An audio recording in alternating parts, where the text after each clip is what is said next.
There are some towns in America tucked away so deep in the forgotten corners of the countryside that they seem to exist outside of time. Places where the silence can be as heavy as a shroud, and the darkness, well, the darkness isn't just an absence of light, it's a presence. This is where young Billy lived, and this is where his nightmare began, every single night. Billy wasn't a bad kid. He was just poor, too poor to say no to the only job available, even if it meant a late shift at the diner miles away, closing up long after the last vestiges of daylight had bled from the sky. His commute was a beat-up bicycle with a headlight that flickered more than it shone, and a back wheel that always seemed to hum a mournful tune. His route was a ribbon of cracked asphalt cutting through dense woods where the trees grew so thick they swallowed the moonlight whole. Every day was the same, the long, tiring shift, the cold air on his face as he pushed off, the miles blurring by under the weak beam of his light. But then, about a week ago, it changed. It started with a feeling, a prickling on the back of his neck, like being watched.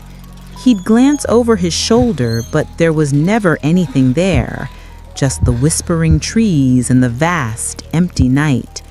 Then came the sound, faint at first, a rhythmic creak, a gentle whir, the unmistakable sound of another bicycle right beside him.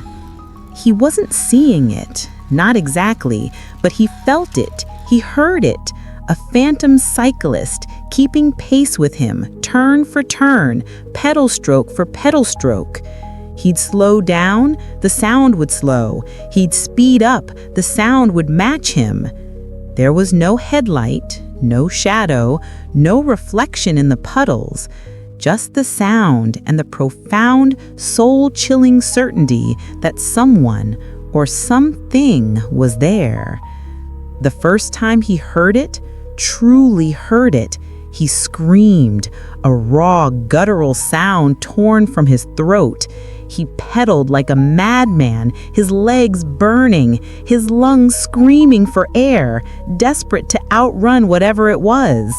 He burst into his tiny, dilapidated home, slamming the door, collapsing in a heap, trembling, soaked in sweat and tears.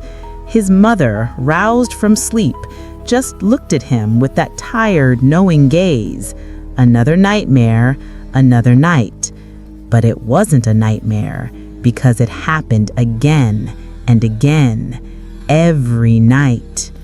The moment he hit that dark stretch of road, the phantom companion would appear, the rhythmic creak, the whir, the silent presence. It never spoke, it never showed itself, but its silent company was infinitely worse than any shouted threat. It was the absolute, crushing knowledge that he was utterly, irrevocably alone in his terror. Billy tried everything. He took different routes, but they all led through the same suffocating darkness. He rode faster until his body ached. He rode slower, hoping it would get bored and leave. It never did. He even tried singing, not out of joy, but out of sheer primal terror. He'd belt out old hymns, pop songs, anything to fill the void, to drown out the phantom bicycle, to convince himself he wasn't utterly alone with it. He'd return home, still screaming, still singing, a broken record of fear and forced melody. What could he do?